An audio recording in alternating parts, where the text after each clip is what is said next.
So, Yoga Sutra, Book 2, 44. Svadhyaya. By study of spiritual books comes communion with one's chosen deity.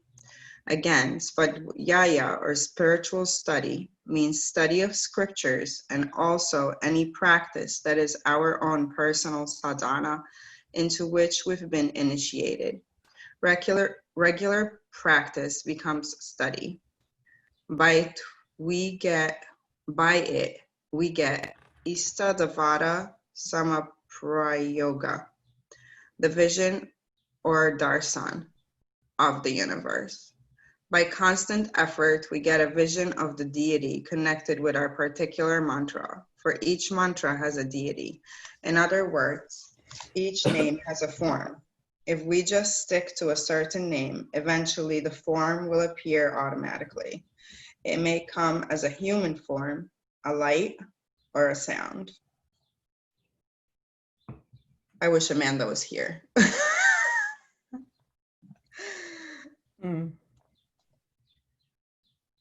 I can say when I meditate, I've talked about this earlier on, I think when we were still in book 1, I don't know what sutra it was, but especially when I'm having a really hard time with stuff, I can sit and meditate and really just ask, fill me up, because I'm when I feel like I'm running on nothing.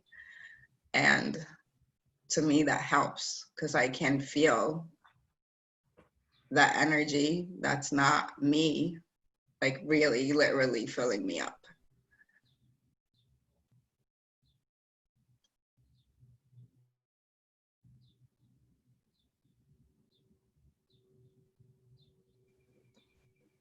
And any study, I mean, Svadhyaya, to me, is so important in the level of really working through our stuff and sitting with our stuff so we can burn off whatever we need to burn off and do more of the work that we need to do more of so we can ground more and come to a better space that we can move from. Ashley, do you have anything? Not really, but I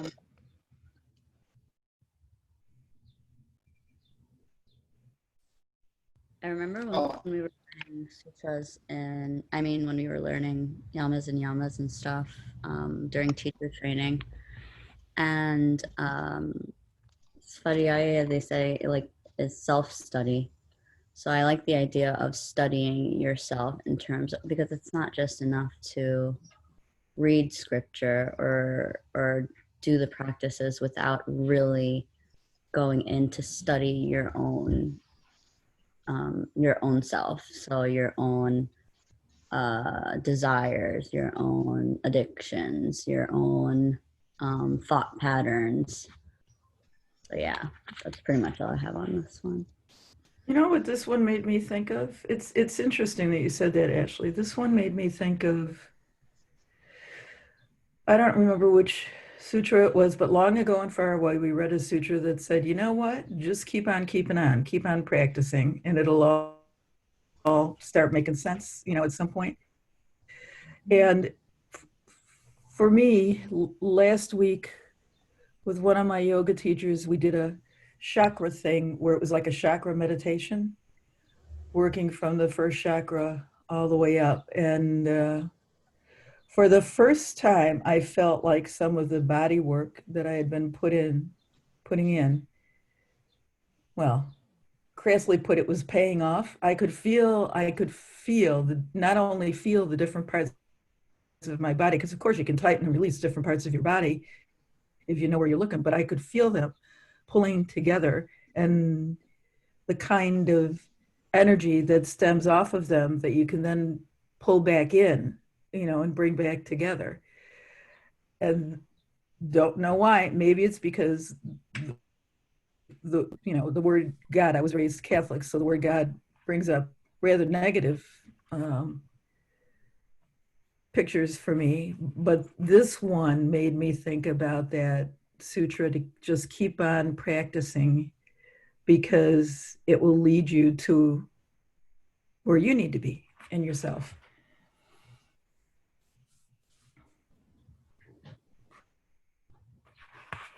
And that's it. Yeah, I agree, Sue.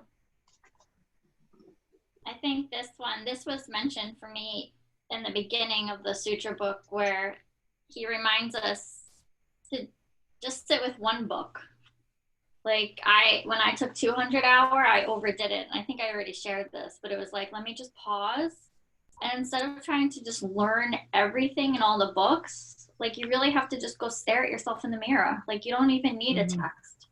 Just look at yourself in the eyes and really start to learn yourself. And I hear what you're saying, Sue. Like I felt that for myself on Saturday. Like I really felt like when I sat and meditated without everyone on Saturday, I really felt like a big difference. And it's not something I could really explain. And I think that's why it's so important when people start meditating, really to just let them experience it for themselves instead of trying to describe it for them, so that they can get their own experience, their own self-study out of it. Hi, Amanda. Hi. We just read Svadhyaya, well, and talked about it a little. I don't know if you have anything to throw in.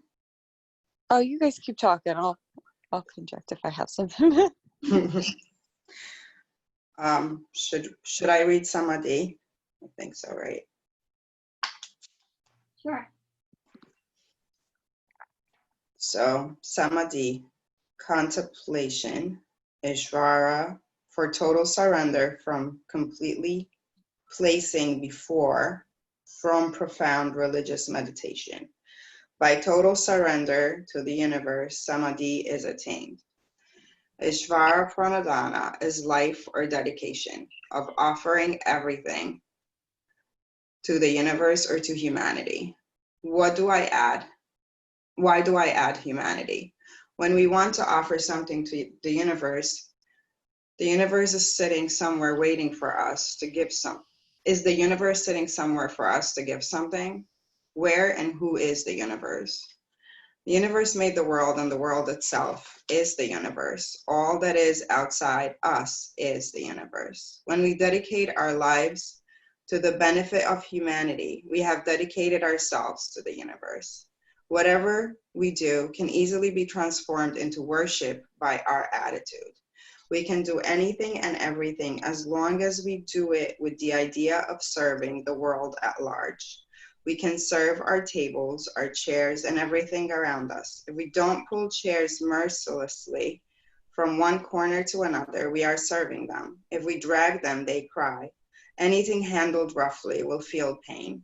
There should be a gentle yogic touch with everything, even our spoons, forks, and plates. It reminds me of an article written by my good friend, Brother David Tyndall Rust, a Benedictine monk. He wrote of how he felt the universe talking when he was washing dishes. If you handle them gently, he said, they make a beautiful jingling sound. But if you throw them here and there, they cry. So dishwashing can be a worship. My master, Swami Sivanandaji, I think, said, convert every work into yoga with the magic wand of right attitude. Many of us are interested in instant samadhi. Well, we can have it right here and now without waiting for the kundalini to be aroused and move to the Sahasrara chakra. If we dedicate ourselves completely, once we give everything to the universe, we are renunciates. We have nothing to possess. And when we have nothing to possess, we have nothing to worry about. All worry is due to attachments and clinging to possessions. The attachment, I mean, is a mental attachment. What we want is a mental rather than a physical detachment. We can even possess things physically if we are mentally detached. This continues samadhi. We shouldn't think samadhi means sitting in a corner, forgetting ourselves and keeping the body still like a rock.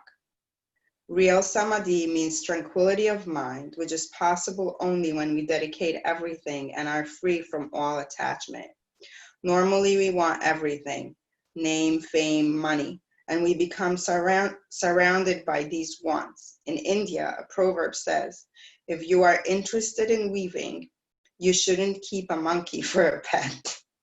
If you do, whenever you weave some cloth and leave it for a moment, the monkey will cut off at least 100 strands. In the same way, if you're interested in peace, why should you have wants and possessions?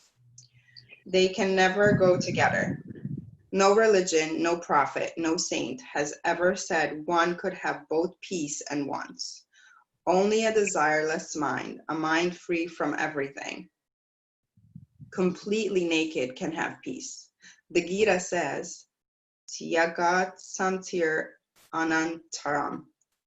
By total dedication, unending peace. Either give everything to the world, to the community of your fellow people, or give everything up to the universe. Ishvara Pranadhana is an easy path. In one of the stanzas of the Gita, it is said, do everything in my name, then you will get peace and joy. If we understand this, there is no reason even to read any more of these sutras, but some people might want something different. Tastes differ. This is why the scriptures give different paths. Sometimes the mother feeds the child from a different plate just for variety, but the same food still comes to the baby. It doesn't matter which plate we eat from as long as we eat. To get to the point of complete dedication, many different routes are available. Hundreds of paths, religions, and philosophies, all with one ultimate goal. It is immaterial what we do to achieve it as long as we achieve it. By practicing just one of these virtues, all the rest follow. If one is perfected, concentration, meditation, and even samadhi will come. When even one virtue becomes our nature, the mind becomes clean and tranquil. Then there is no need to practice meditation. We will automatically be meditating always.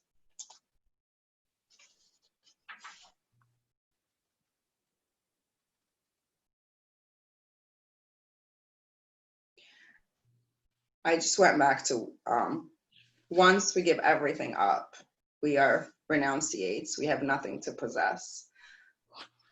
And the whole way of how we cling to things, and not only to things, but we cling to situations. And when things feel good and we just want to stay there forever because life is easier that way, or so we think. And I don't know what sutra we read recently, Amanda, and I was like, find it funny how he says it's easy, but it's not easy. And you were like, I beg to differ that it is easy. And it's because if we show up and we do our daily work, then, and not get pulled off by all the stuff that goes around us, which is constant, then it does become easy. And I really thought, I read this before, but I forget everything. But where he says you can't keep a monkey as a pet if you want to weave.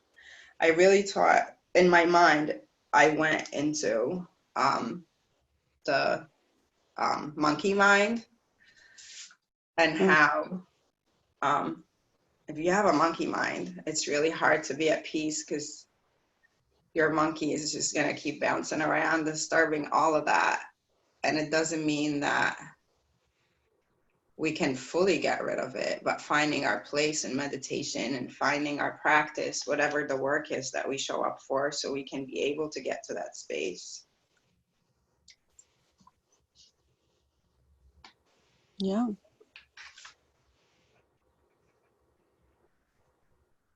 I really like heard this as you can't have everything, and you can't be interested in everything, and you can't do everything. So choose the thing that's, I I don't know, but I'm assuming that works best for you and that's most relevant for you, and choose to focus on that. And it certainly is a message for me. Ishvara Pranidhana is one of the ones that I find myself regularly returning to. And because it does seem to me also as one of the easiest ways to alleviate my own suffering. It's just this idea that you're surrendering to the universe and to infinity. And when you are suffering over something, causing yourself stress about something, it's just a simple reminder that none of this belongs to you and that it's all impermanent. And that sometimes that's just the one thing that I need to just make it stop. The thoughts and the running around and the stress and the suffering. It's just that one thought that none of this belongs to me. It never has, it never will. And it's always changing. There's nothing I can do about it. Being able to find a space of surrender and trusting too, like especially right, like to be able to trust that things will somehow work out. It's huge, especially the past couple of months. And Ashley, you right now in particular. Yeah. I think Sue caught me in one of my Isfara moments at the beginning. She's like, I never know which Pam we're gonna get. And because it was 7:30 and Micheline said, should we wait a minute? I'm like, yeah, let's just wait a minute. But sometimes I could be like, no, let's start right on time so we can end on time. But I catch myself constant, like, I think this one is the hardest practice for me because it was the scariest, like this idea of surrendering. And Amanda knows, like, I have this thing on my board on my desk that says over planning kills magic, because I just want to control everything. And I can catch myself so many times, like, surrendering, like Ashley saying, like, and I can take a deep breath and I can alleviate that suffering so much faster than I would used to do it or never do it. And so much of our suffering is caused by thinking that the things that are happening outside of us mean something about us, that they define us in some way. But if those things are always changing, how can that be true? But when you're wrapped up in something that you care about a lot, it can be really hard to remember that. But if you just have this one piece of information, like, oh yeah, that can't be true. It can be the one thing that, like, for me, it's just something that I always, like, when I find myself extra worked up about something, it's like usually, you know, something that makes me feel some kind of way about myself. And then I think, all right, well, if this is always changing and everything around me is always changing, and myself is still here, and myself was here yesterday, and myself was here 10 years ago when this other thing was happening, then maybe I'm not right. I think Amanda does a great job at leading this one by example, just by how she manages the studio and the trusting community there. And it just, like, it doesn't come off as like a nonchalant, but like she just has this powerful, and I'm not talking about you, like, you're not here, Amanda. But you just have this powerful trust in this thing that you believe in so much and the people that you've brought to it, and it's beautiful. And I feel like it always does work out, like even in my own life, like when I really believe in something, it's going to work out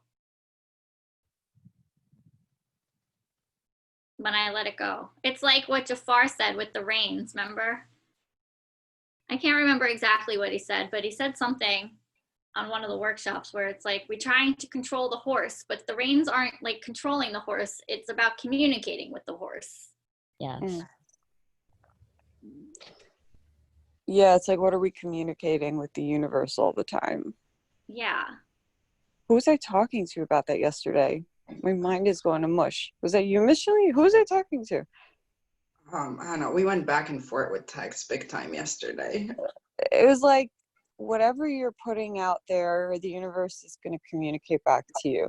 But We're yeah, in this that wasn't constant that state part. of, we're like in a constant state of manifesting.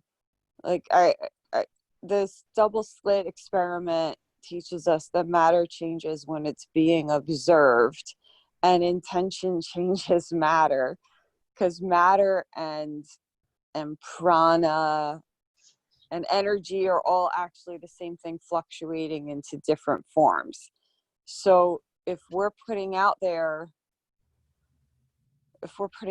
like, I'm poor, I'm bad, I'm XYZ, I can trust everyone or I can't trust anyone, like it just responds to you. It's like a conversation. Oh, it was teacher training. I was talking about mantra use. Like when we're singing a mantra in kirtan, they say, like, in this time of darkness in Kali Yuga, the easiest way to elevate yourself above all the terribleness essentially is singing. It's so much easier as a form of meditation, and part of the reason is that you're calling out for something. It's like you're crying out for something. Like if I cry out, hey Pam, Pam, eventually she's gonna be like, what? She's gonna come. So the idea is, like, what are we calling out for all day long? It's gonna come back. It's eventually gonna come back, like, according to the passion that we're calling out with. So it's not an easy thing right now to have trust. I hear you girls, but I'm trying to use this moment to call out for something else. It's like there are all these stories in the Vedas, in the Bhakti tradition, where these characters get like these terrible situations and lowly points, and it's like only then that they remember that what they're supposed to be calling out for. It's like up until then they were in this haze of materialism, and they were thinking, like, I need to call out for this and I need to call out for that, and it's not until all that stuff is stripped away that we realize what we're really supposed to be calling out for, which is, something higher. So that was yesterday's talk. Well, that reminds me of when I had both kids like really little. I was a complete mess, but I also didn't even stop to say thank you. Like, and then we went to this Christmas play, and I came home sobbing. And the next day I went to church. I hadn't been to church in I don't know how many years, because I was like, I need to like stop and say thank you. I have 2 healthy kids. I have a good husband. I have a warm place to raise these kids. We have food on the table and like all this stuff.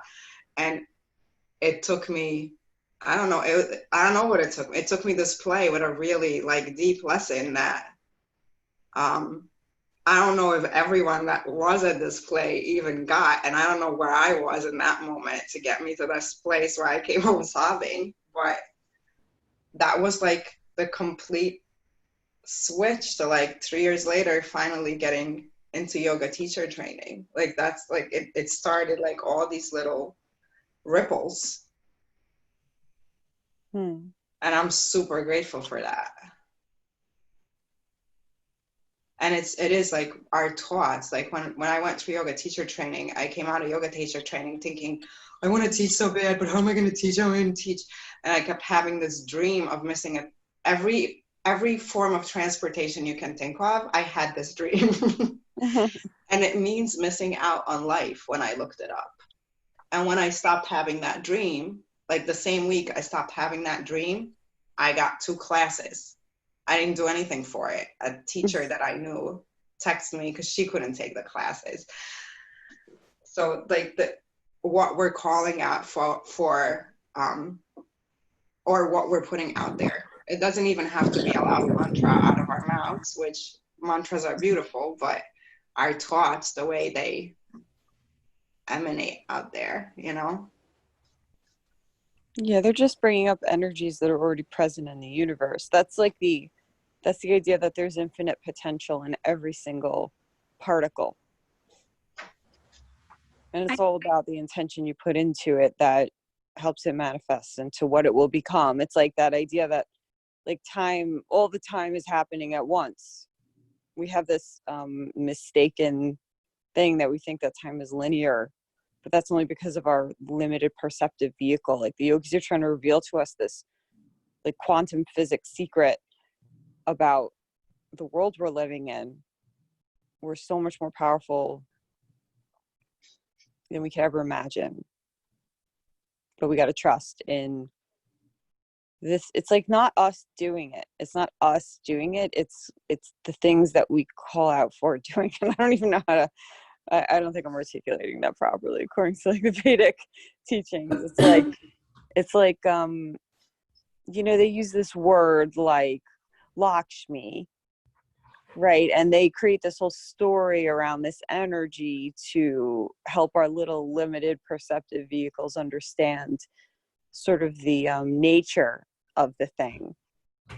So then when we think of like this girl who carries the conch shell, who everybody's in love with and everybody desires, and like it's really just the energy of abundance that's present within like the little microcosm of my solar system, of my body, mind, and then also that's present in the universe.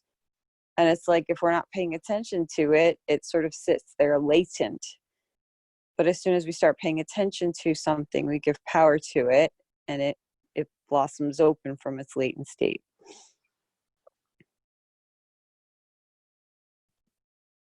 I don't know if that's relevant to the conversation. I'm just throwing it out there. Yeah. It's this idea that surrendering to what is can so when you find yourself in a situation where you're suffering over something, you know, I mean, if you have practices like this, you know you're not calling anything good towards you in that moment. You know that you probably couldn't be any further away from what you're trying to get or the state that you're trying to achieve when you're feeling like flustered and stressed out, angry, or whatever it is. But on the other hand, I mean, we've all seen in different aspects of our lives personally, like when we get into a state of love or a state of flow or a state of gratitude, that we attract more of that towards us, more opportunities without even trying. It's like Micheline, what you were saying, like as soon as you get your head out of this space that like I can never do this and I'm never going to make it and I'm missing out and I'm not going to be able to do what I want to do, once that's out of your head, the things just fall into your lap. I think that's why things get so bad sometimes, because we forget. So it gets so bad to the point where it knocks us out of our illusion, and then we remember gratitude and we remember love and we remember all those things. It's like when your lover goes away on a vacation. Like you might have been bickering like jerks to each other, but suddenly they're not there anymore, and you're like, oh, I miss you so much. Oh, I remember all these good times we had together. You know, and then when they return, suddenly it's like this sweet reunion and everything's lovely. I think like we forget who we are. We forget that there's this bigger energy out there dictating some things, and we disassociate from that, and we kind of need things to get so bad that we remember that we're divorced from the things that are going to bring us the peace that we're seeking. Through the anger, we think the anger is going to get us through things, that, you know, all that stuff, but all that stuff is really resistance to the moment. Someone posted the whole thing about protesting that Ram Dass said, like, you can only really truly protest and create change if you love the person that you're protesting against as much as you love yourself. And I think that's like a really radical way to think, but that's the yogic way to think. It's almost like if you love each being, then it's almost like you're like existing in this state of Ishvara Pranidhana. And that's when you can really manifest the things you desire. When we're in those other states, like, okay, you can create sure, you can create change through violence, and I mean, but I don't know, what kind of change are you creating? I don't know. What are your thoughts? I think that's one of the biggest, I don't want to use the word issues, I don't know the other word for it. I have sometimes with seeing these posts and these people and these powerful influencers, whether they're in the yoga community or just like friends, and I'm like, you're doing exactly the same thing the person you're bashing's doing. I have the same thought lately. I'm just like, I don't think this is going to accomplish what we want it to accomplish. I'm not against any of the violence, and I'm not for anybody. It's just I don't think the way we're handling it, especially people that are that influential, are, and I'm not saying love and peace is the only way either, but I think yeah, like I agree with what Ram Dass says. Like that is real powerful. Like to be able to sit here and, like, going back to the 4 keys. I am not a Trump supporter. I don't follow politics at all. But to be able to sit here and put him in the unhappy category and feel compassionate for him is something I can really truly practice. Because I can't put him in the wicked category, because I can't just turn my head at him. So like I really do sit and put my, like, I will sit here and send people like that compassion just for the hopes that they change. Right. You know, like, let me keep leading by example. And And even that's just doing it, right? Like if you see these people who are like, I'm gonna lovingly put out these memes to explain to the white folks what's going on and how they can help, like that's made a huge difference. Like this is something that white people need to fix. I'm sorry, like how long have like our friends who are people of color been trying and trying and trying? Like if the support of everyone is not there, then change isn't going to happen the way that we want it to. And like I've been seeing in the streets, everyone together protesting this, which is so beautiful. And I think that's really been from the rallying cry of the compassion and the patience of the people of color who've been dealing with this forever, and still, like they shouldn't have to be having these conversations with us. They shouldn't have to be teaching us. We should be teaching ourselves, but like they still have the compassion of this, like seeing everybody as like one team. I think it's been so beautiful, those people who are addressing things like that, and that's been really effective. Like how many people silence their Instagrams? Like what a compassionate idea to, you know, put Black voices at the forefront. You know what I mean? Like it is happening. yeah. And I agree with you, Pam. Like, because on the other end of it, the people who are trying to subvert the message are the ones who are so violent and so angry, and all they're doing is like shutting down other people's voices to the point where like nobody's being heard. Like if the people who are having those conversations out of love are changing minds, that's like so powerful. I can't even, you know, I was feeling really hopeless at the start of this, but it looks like something's really happening here now. Like things got so awful that everyone's starting to call out for something bigger. Maybe something's going to change. Yeah. Well, I keep thinking, sorry, go ahead, Ashley. Yeah, I've just been thinking about this obviously a lot with what's going on with my work.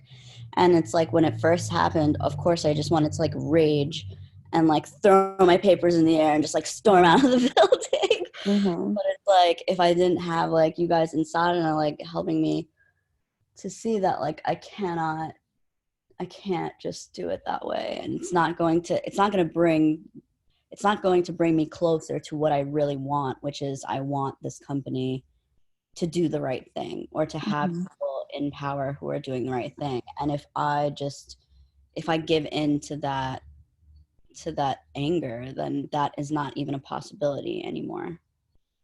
Then the battle I lose the battle there already.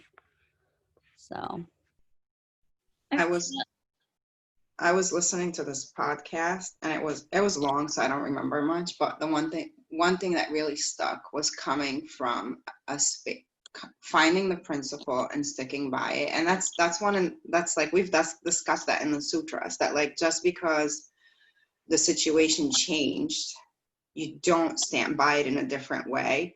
And this guy was talking about, so if it's the cop who was violent towards a Black man, you stand by the victim, and the victim is the Black person. And if it's the looters now going in and destroying and hurting someone's business, and that person happens to be a white cop, you stand by the victim. And finding that, you know, what is it? I don't know. Like really standing by that. And if we could all do that and all come together. And that's one thing, like Amanda, what you're talking about, the protests, like people coming together like that. I think that made me cry in a good way. Yeah. And I think about this a lot. Like I saw that conversation that you had with the cop yesterday, Amanda, on Facebook. Mm-hmm. And I was thinking about it too, like without if we just demonize the other side, we are doing the very same thing that we don't want done. Yeah. And in demonizing the other side, we're totally disregarding things that have made them into the people that they are, committing the Right. atrocities that are happening. And that doesn't help. It doesn't help to punish that person. Right. It only helps to educate them and to step outside of this problem of race that we have in this country. It's not just cops versus Black people. Like it's a system that has trained cops to think a certain way. Right. Has trained societies, underprivileged societies in a certain way. And if we want compassion for those underprivileged societies of people, then we also have to have compassion for the people who are being wrongly taught in these institutions, because they are as much victims as we are. Yeah. The cops take up the brunt of the lunacy of our system, failing people of color. And they are like in really scary, dire situations all the time. And like, it was kind of sad to me when he was like, thank you for not attacking me right now. I was like, oh geez, like, you know, and he's a person of color, that cop, you know, like it's, I went to high school with him, and I know that like other people that we went to high school with have been attacking him, and like he had to block them because, and it's just like, if we like, anger is legitimate, but a part of the problem is if we like don't resist letting the anger go after we've experienced it. It's almost like what Micheline said before, we hold on to the anger for so much longer than, and that's almost as bad as like not letting the moment become a new moment. And then like, okay, you deserve to have the anger, you deserve to feel angry, but let it pass, to let compassion fill you to have these conversations, because the cops are having the same problem where they can't let go of their anger. Yeah. And we like, come attacking them and adding fuel to the fire. right. And then It's that a only creates problem. more tension. Like Yeah. all the people that are bashing Trump, I'm like, you're just encouraging him. He loves this. Like, he wants you to do this. Like, if you flip it, then he's gonna start calming down. That's how those people are. And I know that because that's my father. But father gets put in wicked category. And I don't Really? he doesn't get compassion from me. He gets nothing. But that's why you can we really have to be mindful of our energy and how we're directing our anger, and because we're really just adding to it.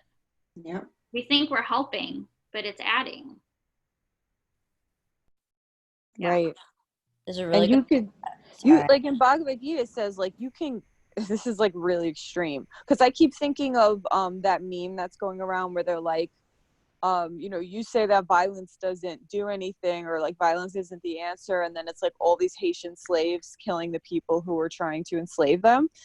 I keep thinking about that because in the Bhagavad Gita, they're at the point where he's like, you have to kill your cousins. They're so wicked, they've done the wrong thing, they're doing the wrong thing, and they're gonna hurt and rape and pillage and like enslave all these people. You have to save these people, you have to kill your cousins, but you have to do it realizing that we are spirit souls and their bodies, like can you do it, can you kill someone and still love them? It's like a crazy, extreme example. I'm just posing that question to you guys. Like, can you fight back with love when there's injustice rather than with anger? I think wonder. a major element of that is removing your ego from the situation, because, you know, especially in this conversation that we're having now, it's like so many people, I mean, it's a personal issue and it's hard not to take it personally. But if you don't have the ability to step outside of it and see the larger issues that have created, like, instead of seeing the cops as your enemy, why don't we look at the system that created a system of cops that operate this way? Because it's not the individual people that we need necessarily to fight. And even if we get rid of these individual people, these systems that created them will still be around. And if we can't step back and look at that and try to find a compassionate way to invest our resources to educate people, if we don't even have the desire to educate them, if we just think that they're demons and we just write them off as these evil people, what does that do? Yeah. I think that's why those 4 keys to me, it keeps coming up, because I'm like, I'm a math nerd and I love Excel, and if you know the if then statement, so like for me it's like, well, if they fall in wicked, then they don't get any of my attention, so I can't even think negatively about them, like they can't take up any space in my life. But if they don't fall in that wicked, then I have no choice but to have compassion for them. And that's just how I have to think about it. And it's not easy, but I think it's the right thing that I need to do. And just because I'm compassionate for somebody does not mean they can disrespect me. And it does not mean I need to agree with them. It just means I don't need to sit here and like bash them and do exactly what they're doing to me. Yeah, like we don't need to allow injustice, but we also can have compassion for the people who are participating in injustice. Well, see, some people though, I'm not going to have compassion for, and maybe that's where, like, the cop that did it, I probably will put him in wicked, and he gets none of my wicked. Yeah, but I then see what you're saying. Maybe the other people close by, you know, that might be able to change. Some people are just not going to change, and they have to go in wicked. We cannot spend our time on the wicked. They're not going to change. But remember, there was only like 3 dots in the wicked. There's so many other people we can feel compassion for, and we can get them to change. That's just my feeling. No, I hear you. It's legit.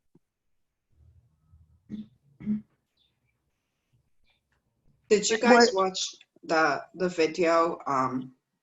I think Renata posted it. I had seen it before, but I think Renata posted it recently. The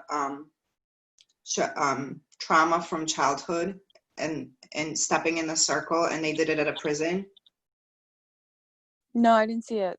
So there's this woman on a microphone, and she starts like bringing up all this trauma that we're exposed to as children, right? Where you like hit, where you told that you mean nothing, multiple, like often, whatever, and they start stepping in, and all of these men, they're in the prison yard, and they all start, when you start watching them coming into the circle, and to me, like, remembering that, like finding compassion when someone does something, and like, did they really do it because they're really evil within their core, or was and it's not an excuse, but when you look at someone's childhood and the trauma a person has been through, you don't know any better.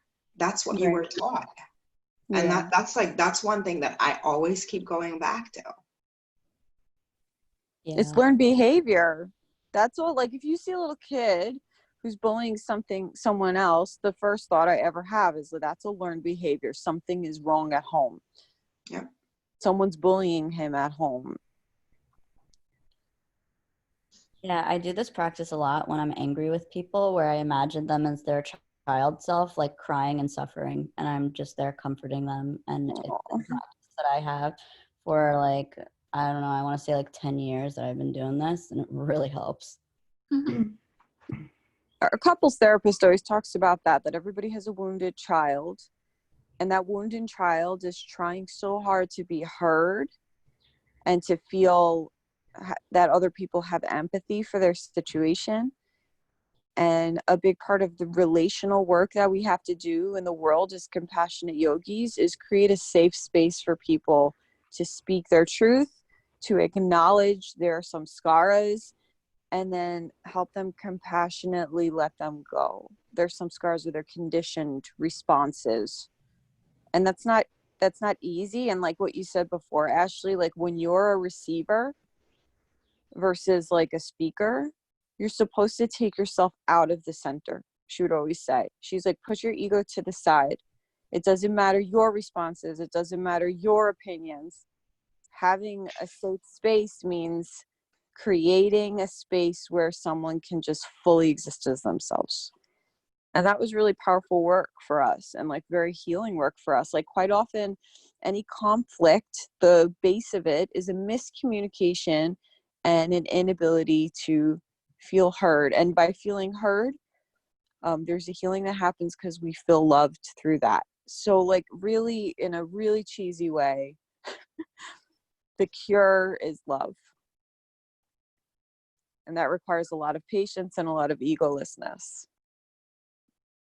I totally agree, Amanda. And I always think, because through like my trauma informed training, it shifted the way I teach my yoga, in the sense that I don't need to teach a student how to do the best down dog. I need to teach the student so that they can create the down dog shape both on the mat and off the mat. Like it's not a matter about them, oh my God, you just mastered down dog in my class, great, and they walk out and they can never do down dog. I need to teach them to create down dog their own way so that they can do it at home when they need to, or whatever the shape is. And I feel like what you're saying, as far as like letting students speak the truth, I'm having a hard time teaching it virtually. Like I feel like a huge chunk of what I can offer for my yoga class is missing on virtual yoga. Like I can't wait to be back in the studio again, because I love that we have the physical practice, but I feel like we're missing that so much. I know I'm missing it so much. That 5 minutes before and after class where we're just connecting with each other at the studio. Yeah. And I think like the fact that this injustice rising, which is beautiful, is happening during COVID is extra hard, because we can't be there physically for each other. So, I mean, I'm getting to the point where I'm like over COVID. I keep forgetting that it even exists. Yeah, I think a lot of people are there, and we're gonna have our second wave. Yeah. Yep.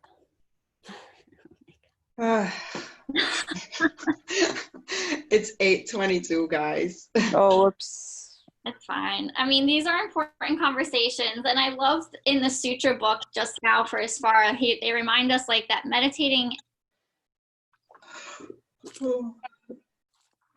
just becomes part of your life, because he said there's no need to practice meditation. We will automatically be meditating always. And I told them I went for my walk, my 2-mile walk before this, and I was walking and I didn't have my headphones in or anything. It was just nature. And I'm like, I feel like I'm meditating right now. Yep. All right, so we'll do a few rounds of alternate nose breathing. It's just us. I don't know where Sue went. And we'll drop in. So just sitting up nice and tall. Taking a deep inhale to the nose. Exhale, side out to the mouth. We'll do that 2 more times. Inhale deeply. Exhale, side out to the mouth. 1 more inhale. Exhale, side out. Bringing the right thumb to the right nostril. Inhaling deeply through the left. Hold. Exhaling right. Inhaling right. Close and hold. Exhaling left. Inhaling left. Close and hold. Exhaling right. Inhaling right.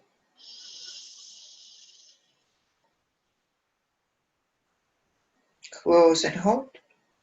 Exhaling left. Taking 2 more rounds at your own pace.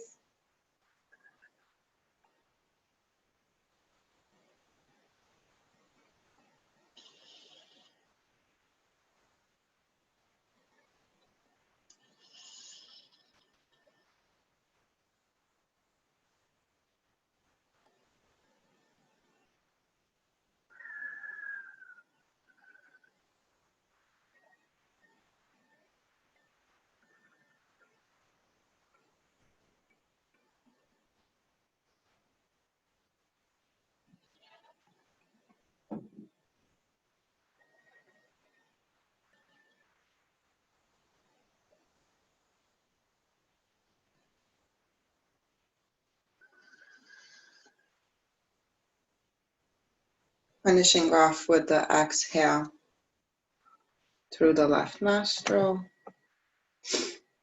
And then just dropping in. I'll be starting the timer now.